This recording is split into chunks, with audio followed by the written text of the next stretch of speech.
নমস্কাৰ নিউজ নাওৰ ষ্টুডিঅ'ত মই সীমন্ত মাধৱ বৰুৱা চাওঁহক কি আছে আজি আমাৰ সংবাদ যোৰহাটৰ এলেংমৰাত এটা আঘাতপ্ৰাপ্ত হৰিণা পহু উদ্ধাৰ পৰিতাপৰ কথা এয়ে যে বন বিভাগৰ লোক উপস্থিত হোৱাৰ পূৰ্বে মৃত্যু হয় হৰিণাটোৰ নিউজ নাওৰ এক ৰিপৰ্ট যোৰহাটৰ এলেংমৰা খকাইখঙিয়াত আঘাতপ্ৰাপ্ত এটা হৰিণা পহু উদ্ধাৰ কৰা হয় জানিব পৰা মতে পহুটো এখন হাবিত স্থানীয় লোকে প্ৰত্যক্ষ কৰে আৰু পাছত ৰাইজ সমবেত হৈ পহুটো উদ্ধাৰ কৰি বন বিভাগক খবৰ দিয়ে কিন্তু দুৰ্ভাগ্যজনকভাৱে অতি সংকটজনক অৱস্থাত উদ্ধাৰ কৰা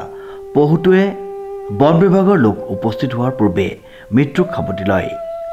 পহুটো বিভিন্ন অংশত অতি ভয়ানকভাৱে আঘাতৰ চিন স্পষ্ট হোৱালৈ চাই পহুটো চোৰাং চিকাৰীৰ কবলত পৰা বুলি সন্দেহ কৰা হৈছে ইতিমধ্যে ঘটনাস্থলীত বন বিভাগৰ লোক উপস্থিত হৈ পহুটো মৃত অৱস্থাত উদ্ধাৰ কৰি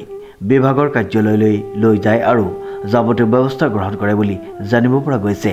ব্ৰহ্মপুত্ৰৰ কাষৰীয়া এই উত্তৰ পশ্চিম যোৰহাট অঞ্চলত খাদ্যৰ সন্ধানত বনাঞ্চলৰ পৰা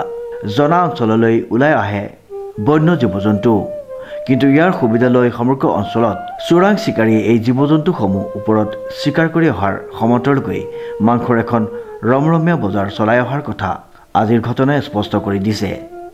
যাৰ পৰিপ্ৰেক্ষিতত বন্য জীৱ-জন্তুৰ সুৰক্ষাৰ বাবে ৰাইজে সংশ্লিষ্ট বিভাগক ব্যৱস্থা গ্ৰহণ কৰিবলৈ দাবী জনাইছে প্ৰশান্ত গায়নৰ ৰিপৰ্ট নিউজ নাও।